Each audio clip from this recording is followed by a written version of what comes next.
Welcome to Haunt Weekly.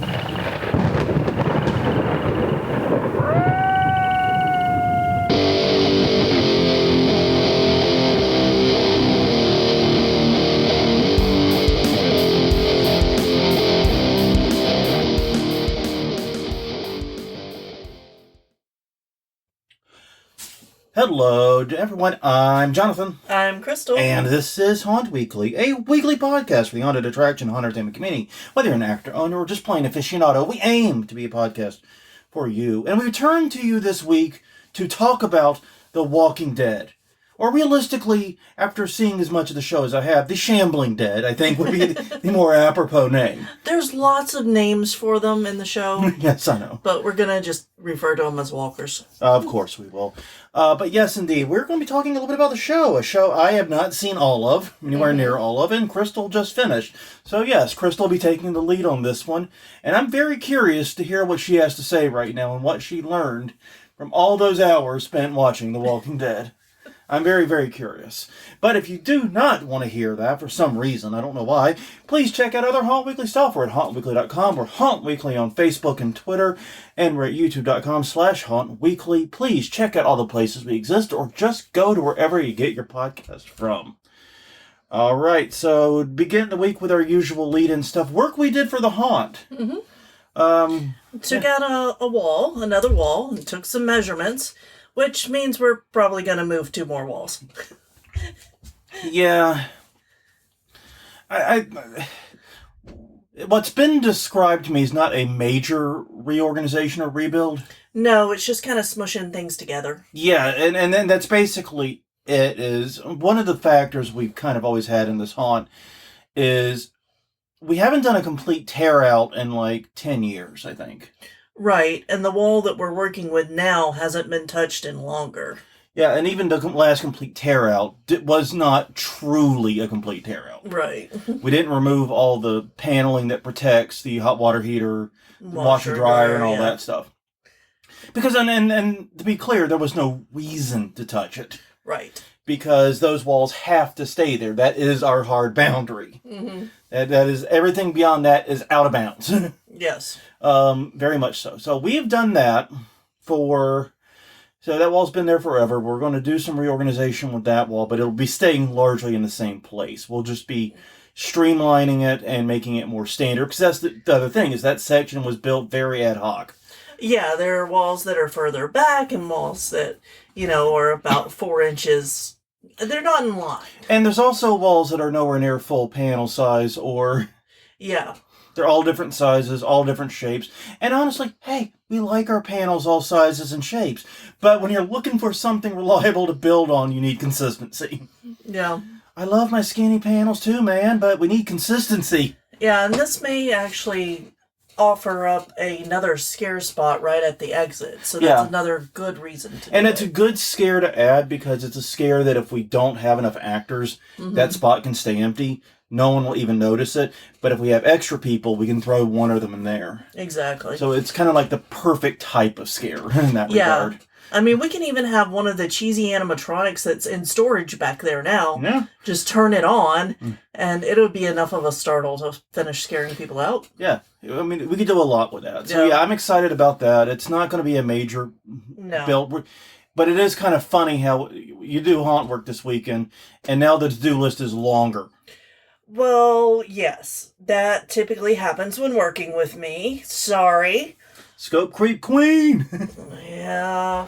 I don't think he... Well, we removed the one wall that we had talked about, and then there was that weird piece of little overhang. Yeah. And it's like, well, that doesn't make any sense. And we're still not doing a complete tear-out. No. A lot of what we built last year is staying. Yeah, the spine and the back hallway...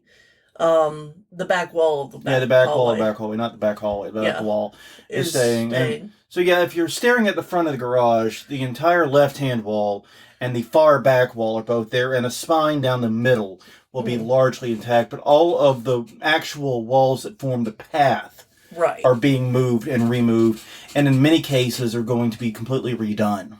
Yeah. So I think that's the best explainer of it. Yeah. So basically right now we got a U. A very large U, and that is not very useful for haunting. No. So that is the next step, is we're going to work on I think we're going to repair that side of the garage next, get that up to snuff for us. And then that'll give us what we need to build off for the rest. Yeah. Because that's the other thing we're trying to really do this year, is make something that is consistent, and we don't go next year, why the fuck did we do that? Yeah, I'm hoping, fingers crossed, that we'll get those few projects done before August. Yeah, because we're having a lot of why the fuck did we do that moments right now. Oh, yeah. So many. Like, some of them I remember why we did it. That doesn't mean it was a good decision. I just remember why we did it. Some of them it's like, I have no idea what the hell we were thinking. Mm-hmm. None at all. No. All right, so moving on. Yeah, moving on. And every week we ask a question a week. Last week's question of the week, since we were talking about AI and haunting, is what do you think the next tech revolution for haunting will be? Mm-hmm. And Paul Hoover said, well, we can hope for actual working ghost traps a la Ghostbusters, but that's not likely. So he suggested improved holographic creatures would work quite well with ghost and shadow projections, or maybe fire. You know, holograms have been around for a very long time. Mm-hmm. I remember seeing my very first hologram I ever saw in person was at the Ripley's Believe It or Not Museum in Myrtle Beach, South Carolina. I saw it when I was, I think, 12 or 13, so 92, 93. Mm-hmm. So it's been around for 30 years. I just don't think the cost has dropped much, but hey, I would love to see it. Mm-hmm. Kevin Hopkins said a big step forward in prop controllers in the last year or so has been the addition of ambient movement, so animatronics aren't just statue scares, but can now be triggered to run automated routines. That is really cool. Yeah, I like that idea. Me too. I really do. Yeah. Reggie Wood said with the advancement of HD LEDs, could see haunt rooms being like the MSG sphere, given the opportunity to create a more unique atmosphere and effects. The creativity is unless at that point. You know, I agree that we're seeing LED panels and displays coming way down, and they're actually really good looking, especially at a distance. That's one of the things about the Sphere, though, in Las Vegas, is that it looks really good seen at a distance. But when you're right up on it, I'm not sure if it's as good. The other thing is, I actually watched a tech thing about the Sphere. Mm-hmm. And one of the things that blew my mind was that, all the LEDs cost a shit ton of money on it. But what was really a struggle was finding computers to power it. Because you need some serious fucking hardware and some serious fucking electricity to power it. Yeah, and I could see, well, I don't know. I was thinking maybe it'd be more useful, like in a ceiling or a thing to, but power. Because you talk about, LCD panels. I worry about customers running into them. Yeah. They get scared and run into them. That's what I would. I know. I watched that thing about, like I said, the tech stuff of the Sphere, and I don't recall it talking about how they weatherproofed it or people proofed it outside. Yeah. I don't recall it. I know they had to do something. Yeah. But I don't know what it was. I mean, I think that's a neat idea, but I mean, it's going to take a lot of both electricity and computing power. Mm-hmm. Chuck Morrison, I would love to see atmospheric advancements, cold rooms, hot rooms, humid and arid rooms, etc. The use of cloud machines and rainmakers to go along with thunder and lightning effects. That seems reasonable. 13th Gate has long made their ice cave a cold room. Mm-hmm. And I've always noticed that, but it is admittedly the only time I can think of I've been to a haunt that intentionally made a room a temperature that was appropriate for it. No. And you would know that one because it was ice cold. It was I feel bad for the actor. I think the actor was always in like a Yeti costume or something. So they were probably hot. But I could not imagine working in that room without like a full wool costume because how cold it was. Portals of Fear just said projection mapping. I agree with that one. Yeah. Projection. We're seeing a lot of projection mapping right now with Christmas displays. Mm-hmm. And I think it's incredibly cool. And I do think that this could be great in a haunt. I agree. James Munsell, AI face tracking with mics to catch people's names. Then go through the haunt and keep hearing your name as you go through scenes. Mm-hmm. Yeah, and that's something that we had actually mentioned was Yeah. that possibility. And if you can track their face, you could actually use those projection screens we were just talking about to project their face onto screens that they're going to see. Yeah. That would be interesting to work with. Okay. And Carter Carroll says running a haunt via iPad, all these touting concert or touring concerts do it. Very light, very pyro, every backtrack. People use boards and stuff now, but you can see going to a smaller, more compact option in the future. Yeah, I do agree, and but I don't think it's going to be because it's smaller and more compact. I think it's because it's cheaper. Yeah. Because right now we're not very focused on small and compact because the show doesn't move. Yeah. You know what I mean? Touring concerts. The issue is they're there for 2 days and they got to pack up and move. Yeah. We don't have that issue, so we're not burdened by a deck, a full stand. Yeah, but I see what they are saying. Oh, I completely see what they're saying about being able to just slide between the windows for your programming, your lights, your prop movement. And I think that's going to be is getting away from specialist hardware in general. Yeah. Is going to be the boon there, because that way it can be on an iPad, it could be on a laptop, it can be on whatever random piece of bullshit equipment you have laying around is. Yeah. And that would be great from both a cost and a portability standpoint. I do agree. But yeah, we as an industry haven't focused on that because we hadn't had to, but maybe our time is coming. Maybe you're right. And finally, Joe Pazowski says, I'm guessing AI-driven graphics and content will be highly used. I'm hoping you're wrong, but I'm afraid you're probably right. I think that there's going to be a fad bubble where they're popular, really popular for a little while, and then hopefully they'll go away. Every time it's like, yeah, we're going to do AI art and marketing, I just get nightmares about the Willy Wonka experience, pulsing through my brain. You know, I already don't sleep enough. I don't need any help sleeping less. All right, but on that note, this week's question of the week is, what is the best example of a TV series that uses haunt tactics? Let us know. HauntWeekly.com, HauntWeekly on Twitter, HauntWeekly on Facebook, and YouTube.com/HauntWeekly. Send us an email, do a comment on the Facebook post, whatever floats your boat. We will read it and probably read it on the show if, it's not like hopelessly crude and rude. Yeah. All right. So getting into it. We're years behind on this one, we know. And you're years behind. I am not even really started. But I just finished Walking Dead, and it's been that and politics on my brain. So guess which one we're going to talk about? Because politics. No. No. Damn it. Prepare the whole thing. Yeah. Well, you run with that then. No. Oh, yeah. But we didn't get into it when it first came out because it came out at a time where we didn't have recording or streaming services. It started in 2010, which was before Ellie, so it's in the BE era. Yeah. And even though we were doing okay at that time, we also just weren't watching a lot of television. No. And we were really busy, and without the ability to record TV, we had to do it on TV's time, and that wasn't always possible. We lost several shows that way. Yeah, we were like I remember I had to go back with Ellie and rewatch Star Trek Voyager not that long ago. Because when it came out for its first run, I was/am a huge Star Trek nerd, for the record. Yeah. I loved me some Star Trek. But, man, I couldn't keep up with how they kept moving that sumbitch around. Yeah. Both Voyager and Enterprise got fucked that way. And so I'd seen them, and I'm putting quotes, but I knew I had not seen all of them. Yeah. And so it was really interesting going through and actually binge watching them. Thank you, Paramount. And going, I don't remember this episode. Okay, this one I saw. It turns out I saw all the shitty ones. I saw the one where Janeway and Chakotay turn into salamanders and make a baby or something.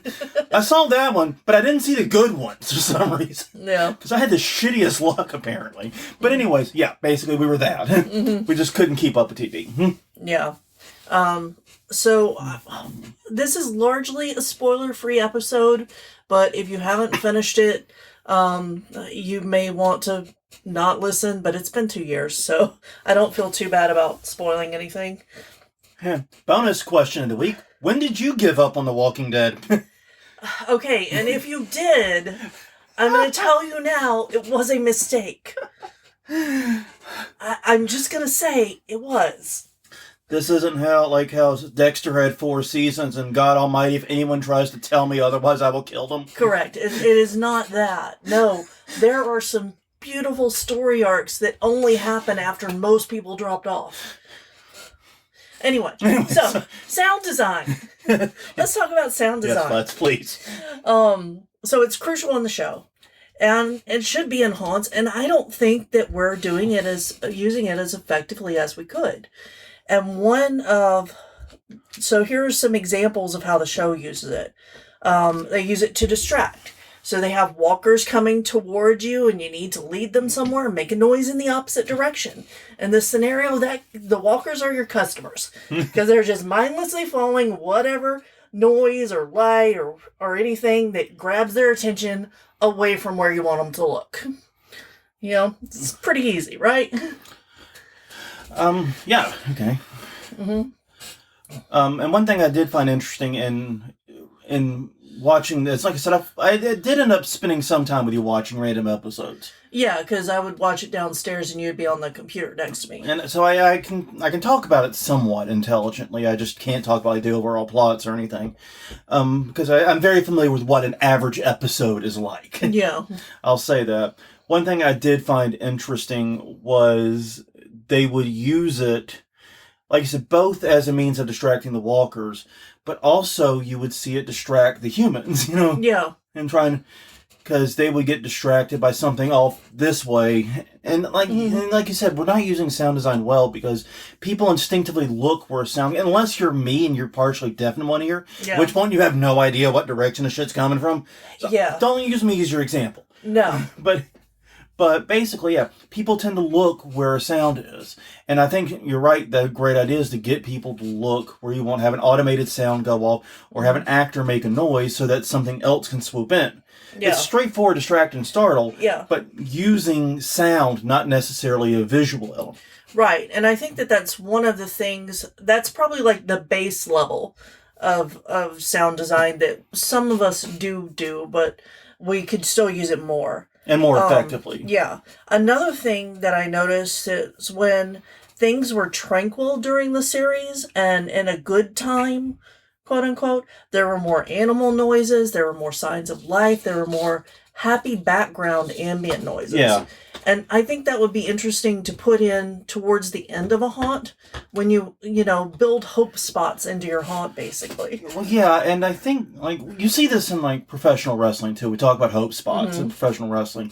When the good guys get in their ass kicked, and they're going to lose. But they make that amazing comeback, and they seem to come so close and all that. Yeah, building hope spots into things really does get people to lower their guard, get a little optimism, and sort of stop feeling like they're under constant barrage. Yeah. And I agree with you. Some happy sounds, it doesn't have to be Smile Darn You Smile from Roger Rabbit. No. But like you said, some birds chirping. Yeah, just sounds of life that is normal. Yeah. Something that sounds normal and familiar, I think would be what I would say there. Give people hope, give people some comfort, and then you take it away from them right when they're least expecting it. Oh, yeah. If you started playing, happy noises as you're transitioning to a scene full of gore, that would fuck with people. It just would. You can also use it to instill terror by associating certain sounds with characters. And the best example of this is the Negan whistle scene. Now, when this scene came out, because of the brutality of the scene, there was a lot of talk about it and a lot of backlash. And I noticed that the show responded to the backlash, and we'll get into that in a minute. But it all started with a whistle. Yeah. Well, there's an old saying, a child's laughter is the most wonderful sound in the world, unless you're not supposed to have any children around. Yeah. Yeah. Yeah. And that's just kind of it. An out-of-place noise that's very sharp, very spiky, but isn't supposed to be like a child's laugh or like a whistle like that. Yeah. Wait, what? Well, and that makes people's brains shut down. Yeah. As they try to connect that input with what they're seeing. Well, and the way that I would use this in a haunt is similar to what they did in the show, is introduce the sound that's associated with the character in your marketing. So that whenever people start hearing it grow more and more, then they know, oh shit, because they've already got that tension built up just from the marketing for that sound. So yeah, in the scene where the group of heroes is walking through the woods and it's night and they get entirely surrounded by whistles of different pitches and different things, and it sounds like hundreds of people are around them. It's a pants shitting moment in the show. Yeah. Even before the thing that happens.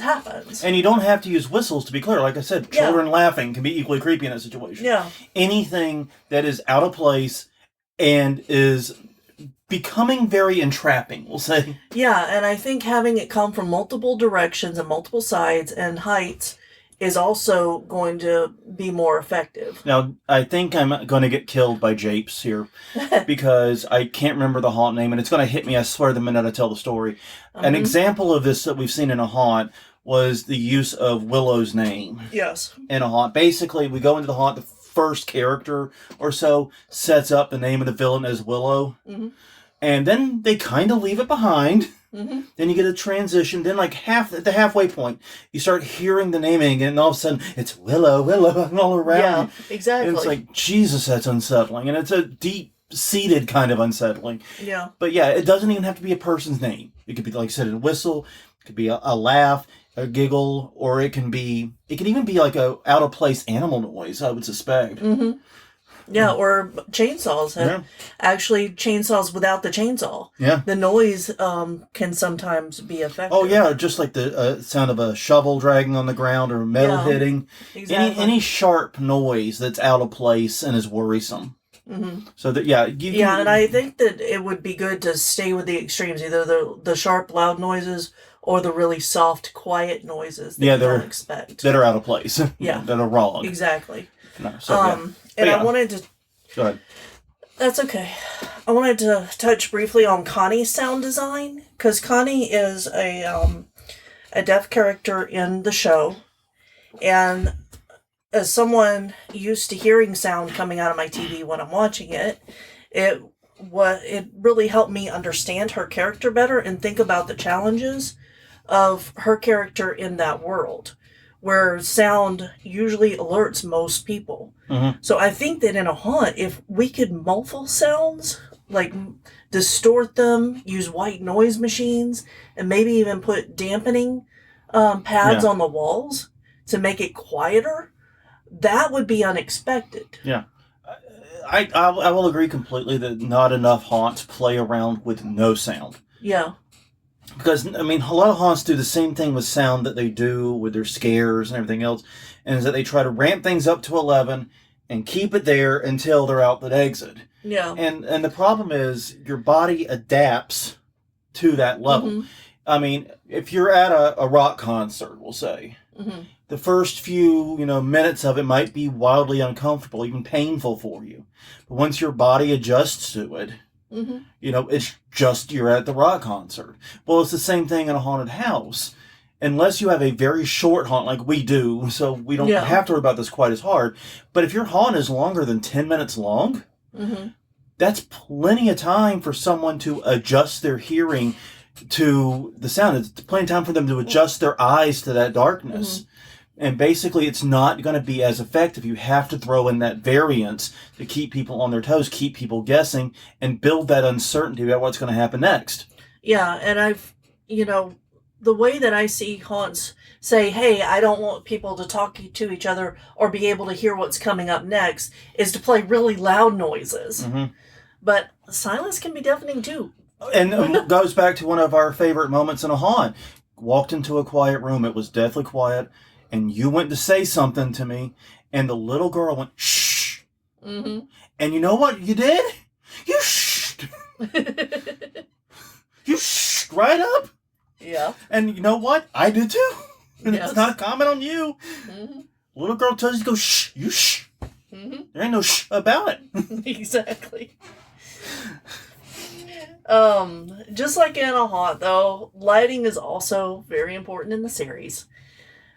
Um, can and we've talked about this before. If you want to hide something, turn the lights off in that area. If you want something terrifying in the distance, backlighting it Mm-hmm. worked really well. Because you could see the big scary figures in the distance. You can see the silhouette. Yeah. Scaramouche, Scaramouche. You need to do colors for despair. Dingy yellow and grayish colors work best, I think.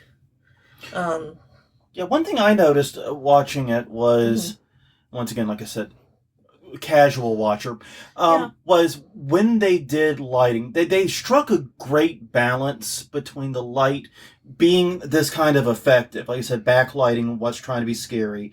Like they did a lot of backlighting on the human villains in particular, but they did a lot of focus between that and making the lighting look natural and normal. For example, when they wanted to backlight Negan, I remember watching that scene. What did they do? They have cars with headlights on behind them. Yeah. That's natural and organic way to backlight someone. Yeah. It wasn't just stick a random light there and backlight them. Right. And that really added to the impact of it because the scene felt organic. So yeah, think about these things about how you're going to portray it, but focus on making it organic. And one of the things that meant was that a lot of the scenes with the walkers were in full-ass daylight. Yeah. Where you could completely see them. And now that's going to be tough for a haunt because makeup is... Yeah. That requires a level of makeup you're not likely to get in just in 5 minutes in a haunt actor chair and a haunt makeup chair. Sorry to say. But using opportunities to find natural and organic lighting that feels appropriate to the scene but still has those effects, I think is important.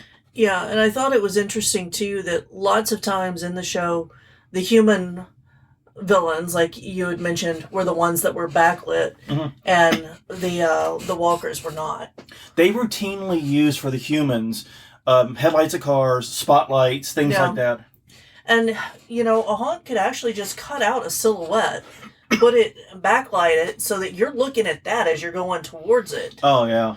And it not even be a person. But your brain's going to think it's a person. And then have the actual scare next to it. Exactly. Oh, yeah. I kind of want to do this now. It's kind of cool. Well, maybe we will. I see a little silhouette. Anyways. No. All right. Next item is Gore. Now, I'm trusting your notes here on this one because this is something I can't compare. But the first and the last seasons were very gory. I will agree with that. I saw a fair amount from the first season, and I saw a fair amount from the last season too. And I will agree they were both very gory. It's the middle seasons I'm missing the most from. Yeah. And that's fine. But basically, like you said, they seem to respond to the backlash and toned it down a little bit. And because of the Negan storyline. Yeah, and the controversy that got... And honestly, I watched that scene with you because even though I've never watched The Walking Dead, that entered the lexicon so hard when it happened that I recognized it immediately, stopped what I was doing and watched it, and dedicated 100% of my attention. It's kind of weird because looking back on it, compared to other stuff in the show, it didn't feel especially gory. It's just it was being done to a loving character people loved. Yeah, it was done to a character people loved, and it was hard to watch. And that's really the only... But they had done gorier things to walkers, like all in the run-up to that. Oh, yeah. Yeah, the walkers tearing people apart, the bodies splitting in half, there had been much more gory stuff in the show up to that point. It was more about... we care about this character and like this character, therefore this is fucked up, now this is too far. Yeah. It's kind of you kicked my dog moment, I think. Yeah. It's where a lot of that backlash came from. But yeah. Now, the gore on the bright white Commonwealth soldiers, they wore like the stormtrooper looking outfit. Yeah, I don't know how else to describe it. No, it is exactly what they look like. They look like shitty stormtrooper cosplayers doing paintball. So needless to say, no one gets shot.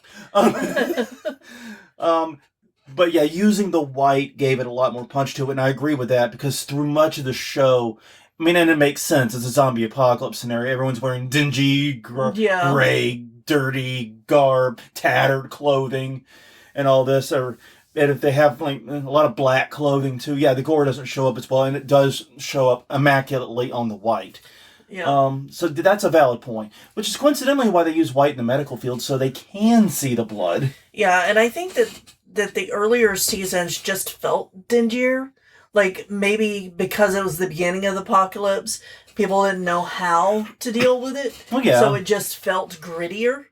I think that was very much a point of the story, was humanity is trying to rebuild itself through the entire arc, and finding that we were the monsters all along. Pretty much. But yeah, spoiler for the series. I mean, then again, I can't really say that's a spoiler because it's every zombie movie that has that story. Yeah. But yeah, I also noticed that they used gore very tactically. Yes. There would be, I mean, if you technically just watch it, once again, as someone without significant plot investment, I watched it for significant periods of time where there was no gore, nothing but people talking. Yeah. People, maybe they were talking angrily, maybe they were talking happily. The Talking Dead for a lot of it, Talking Alive.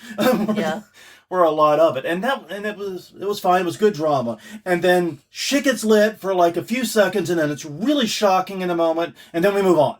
Yeah. Because once again, gore is like sound. It's like lighting. People will adapt to it. If this haunt is gore, gore, gore, gore, gore, gore. Okay, then we're just using guts like vuvuzelas around here. We're just going crazy. Okay, that would be hilarious. we need to cover a vuvuzela in intestines. Well, it's not a vuvuzela. What the fuck is that pipe thing I'm thinking No, of? I know what you're talking about, though. But yeah, we're just using guts for those things now.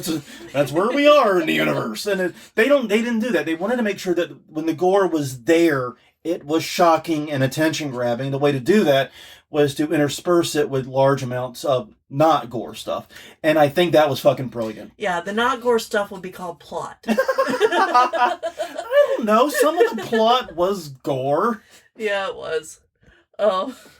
I would counter by saying a lot of the plot was gore related. I know.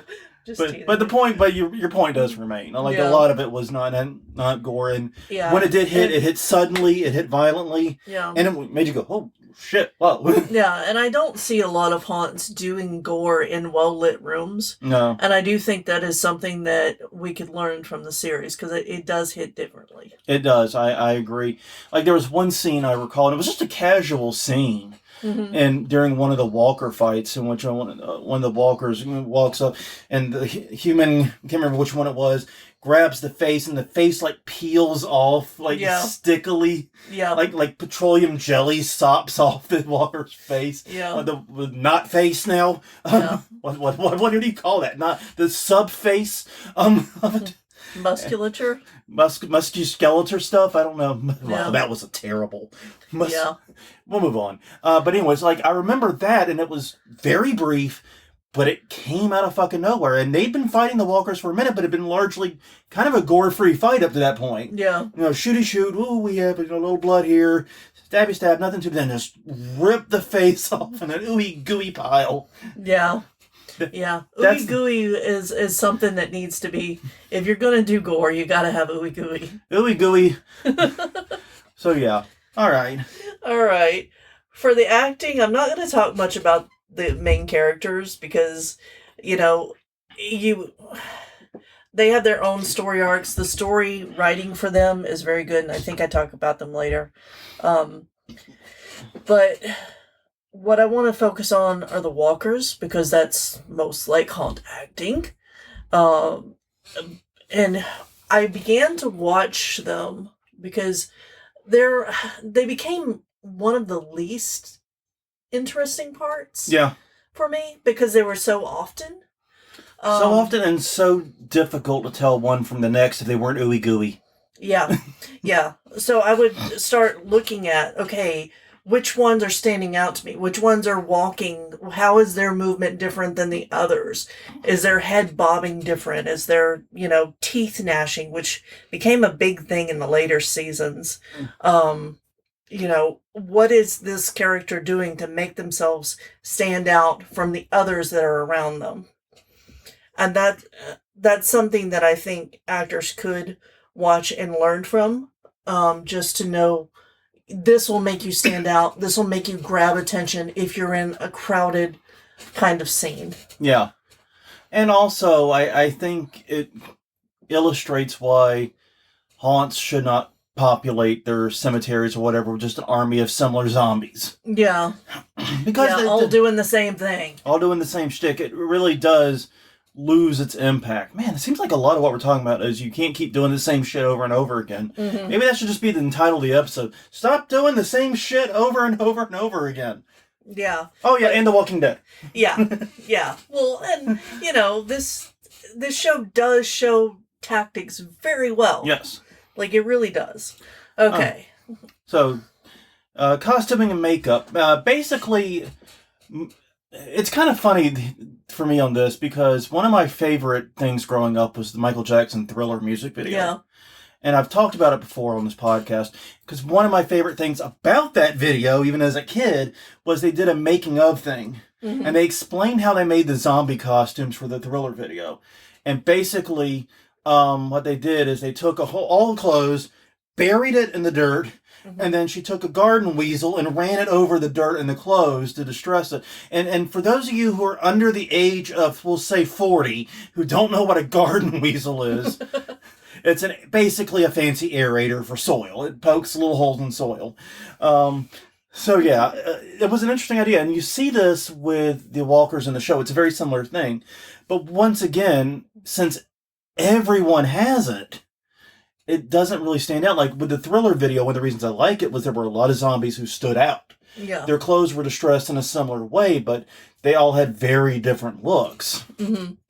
Yeah, and there are a few of the walkers that have uniforms, or if they go into a military base, it's very appropriate for the time. There is one scene that's in like a fair, that's like a circus scene, and that was fun to go through. But basically the costuming fit whatever scene they were in. Yeah. And the other thing about it is that you could tell which walkers were wearing masks versus had their paint on. Yeah. Had been airbrushed for their close-ups. And I always tried to pick them out. And that became harder in the season with the Whisperers, because the Whisperers would wear the mask of the zombies. So you had people wearing zombie clothes. Yeah, zombie skin. Well, walker skin, but yeah. So yeah, I'll say this. I did not notice the costuming and makeup, which is okay. I noticed the makeup on the walkers, but as the costuming in general, I did notice it, and in many ways, that's kind of high praise. Yeah, because you're not really supposed to in a character-driven show like this. That's kind of not the point. But yeah, the makeup effects were really, really good, and I was like you, trying to pick. Okay, that's a mask. That's not a mask. Yeah, and seeing some of the creative uses of the ones they did have in masks was interesting, because that like I got described the ooey gooey zombie. Yeah, you could get a lot more destructive. Yeah, with the masks, and I thought that was pretty cool how they use that creativity. Yeah, and a lot of the main characters, also had specific items attached to them. So Michonne had her sword, her katana, which if you saw the sword come out, you knew shit was going to go down. It was going to get real. Daryl's vest actually helps with his character arc if you pay attention to how it changes and when he loses it and all this kind of stuff. There was the hat that Rick wore at the beginning that was passed down to each of his kids. It's a significance. So yeah, it was interesting to watch how they used costuming to separate the characters and give them a unique silhouette. Yeah, and and the silhouette element of it, I think, is very important, because it's like the old joke about, what Pokemon is this? And they have a silhouette of Pokemon. And sometimes it's like fucking easy. That's a Pikachu. That's a Charizard. I'm not an idiot, okay? Yeah. I'd Pokemon Go. I know Pokemon. No, I do not. Yeah. But sometimes it's like, that's a ball. Oh, Voltorb. Yeah. Oh, shit. I should have known that one.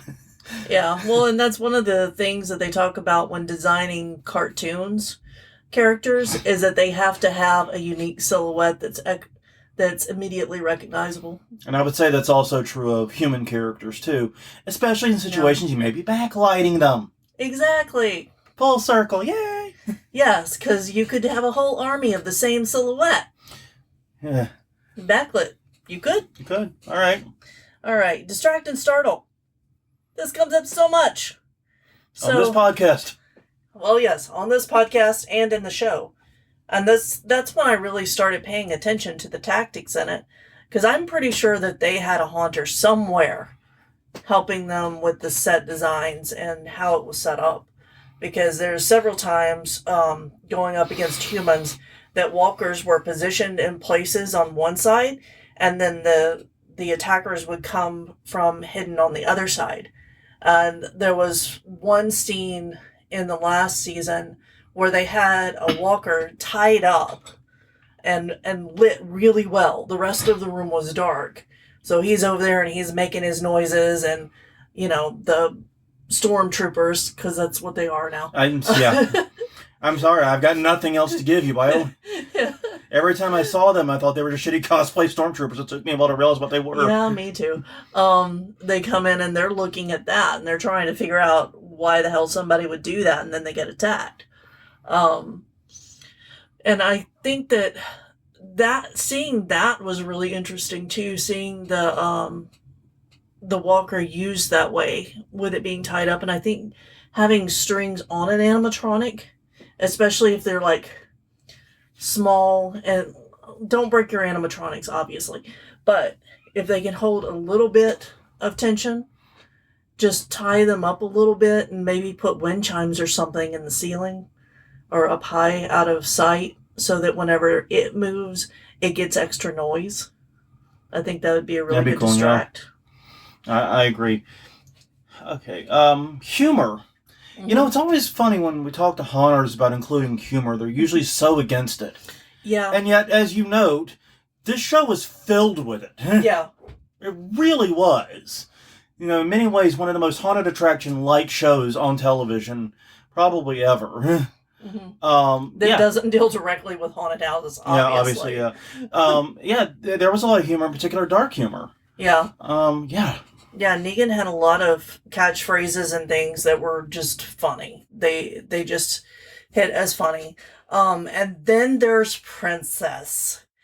And oh my gosh, the introduction of Princess was one of the highlights of the show for me.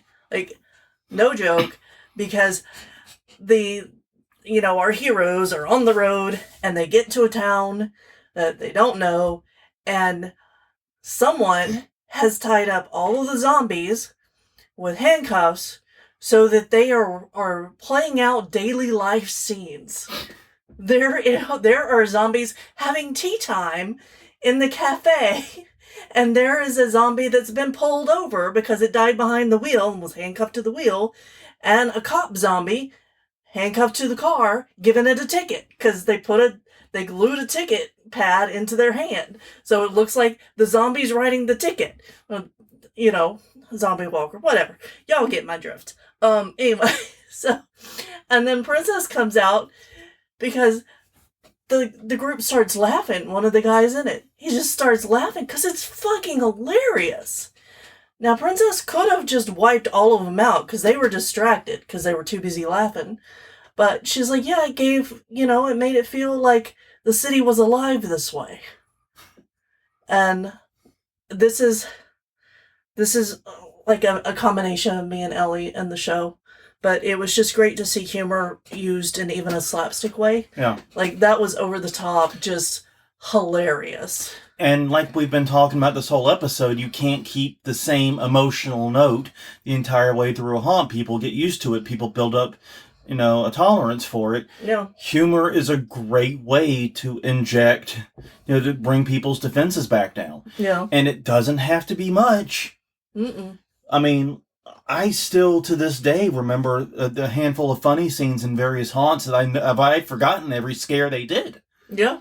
It's very memorable when it happens, and it sends people home happy. And it drops your guard on, if you're laughing at something, you're not on edge. Yeah. You can't be on edge, on alert, and laughing at the same time. Mm-hmm. Yeah. Okay, Suspense.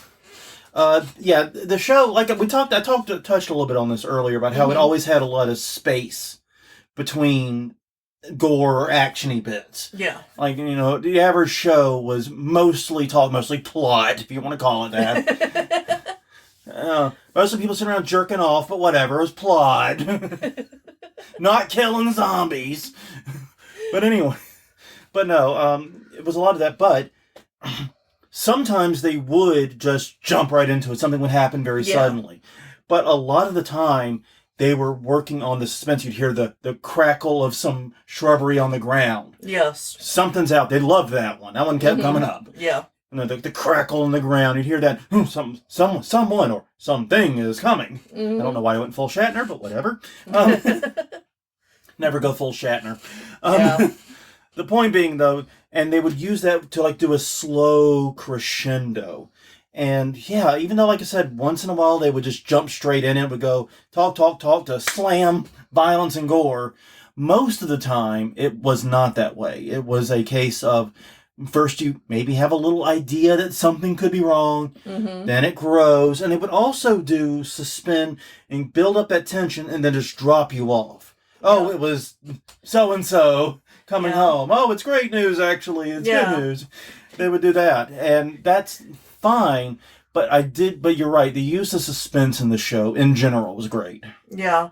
One of the scenes that they drop you off and then pick it back up is the scene with the deer and Carl, where, they hear something, and this is like first or second season.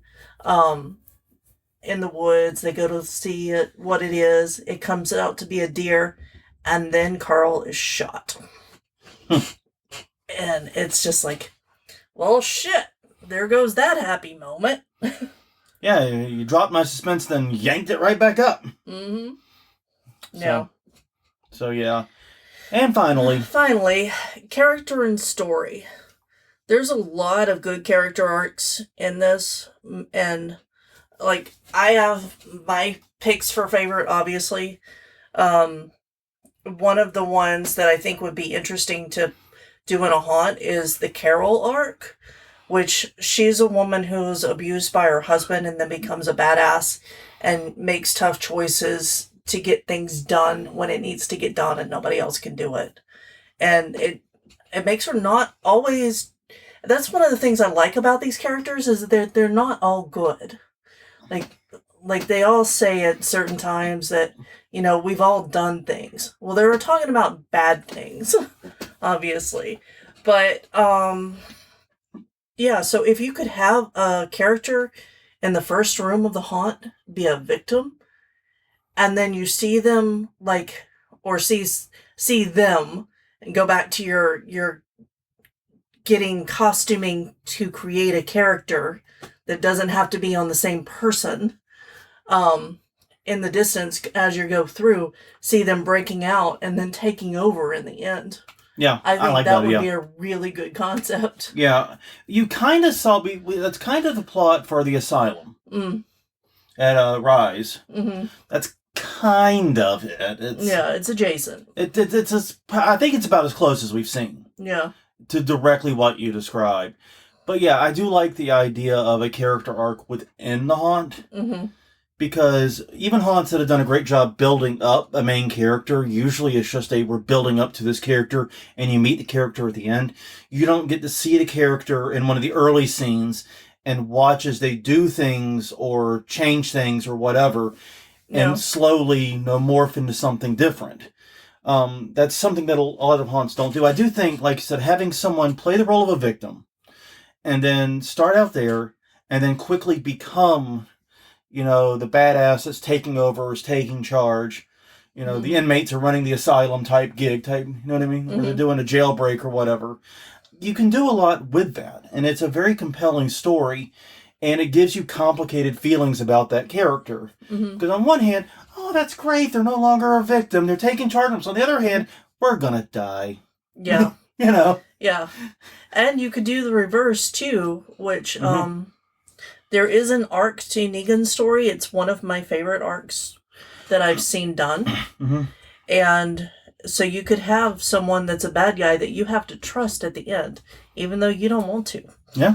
But other Haunt character ideas would be, build a story over season to season and watch the character grow.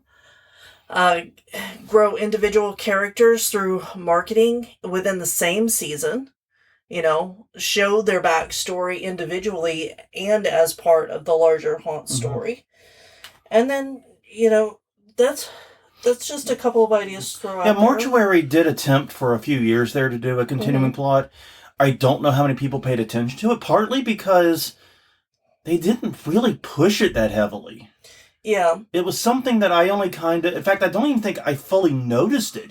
And I missed her story. I missed her story arc. I don't think I even noticed it like the third or fourth year they were doing it. Yeah, well, and Hell's Gate is doing that now. They've got a story that's overarching, that's going on. Or at least it was last season. I don't know what they're doing this season. But... Yeah, if you're going to do that, you've got to put it out there. You've got to make sure people know it. This is something great to have for people when they're waiting in the queue line. Mm-hmm. This is, have a little vignette play for them. Last season on whatever, type thing. You can get people caught up. You can do a lot of good things with this. And I do think it would give people a reason to come back the next year. Because even though it's, obviously it's not going to turn around a bad haunt. You still need to have a good haunt. But that storyline beat might be the one little thing missing. Go, well, I was curious to see how that turned out. Yeah. And if they're on the fence about coming back, that might be what pushes them over. I've heard of crazier things being what pushes people into going to a haunt. Mm-hmm. Oh, it rained where we were, so we decided to come here where it's not raining. Literally heard that one in queue line. Yeah. It was raining where we were going to be, so we decided to come here. Yeah. Oh, thanks, jeez. Yeah. That makes me feel fucking great. I'll enjoy the free haunt. Mm-hmm. Well, I think that's everything. Yeah. Well, on that note, everyone, thank you very much for spending the past 50-odd minutes with us. Greatly appreciated. Hope this was useful in some ways. Do follow us at all the places we exist. We're at hauntweekly.com, hauntweekly on Twitter and Facebook, as well as youtube.com/hauntweekly. You can also find us in all the podcasting apps. I pay someone else to distribute it, so I don't have to think about it. Until next time, I'm Jonathan. I'm Crystal. And we'll see you all next week with episode 452, Divisible by 4. That means it's time to do the news. And I think some of you know that we've already got news. So we will see you all then.